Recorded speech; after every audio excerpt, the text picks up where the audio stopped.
Narito tayo sa tapat ng gate ng compound ng 3G Construction and Development Company or corporation na pag-aari ni Congressman Noel Rivera na kaninang madaling araw ay pinasok ng mga tauhan ng PNP, Intelligence Service ng Armed Forces at maging ng CIDG para isilbi ang search warrant. Hindi lamang dito kundi doon pa sa kabilang bahay ng nasabing kongresista kaugnay sa reklamo o kaso na may kaugnayan sa illegal guns o mga illegal possession of firearms.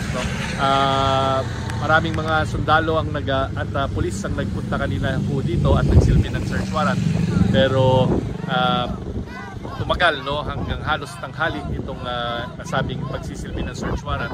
Samantalang yung mga kanya namang mga supporters ng nasabing kongresista ay nagtipon-tipon sa labas ng kanyang bahay para magbigay ng suporta. At sa kalaunan, wala raw nahanap ng mga baril sa dalawang search areas, kung kaya't umalis na lang ang itong mga sundalo at maging yung mga tauhan ng Special Action Force ng PNP, CIDG at iba pang mga divisions ng PNP na nagpunta nga dito para magsilbi ng warrant. So, antabayanan ang report natin maya-maya lamang sa 24 oras. Muli ako si Chino Gaston, ang inyong kapuso, nag-uulat mula rito sa Concepcion, Tarlac.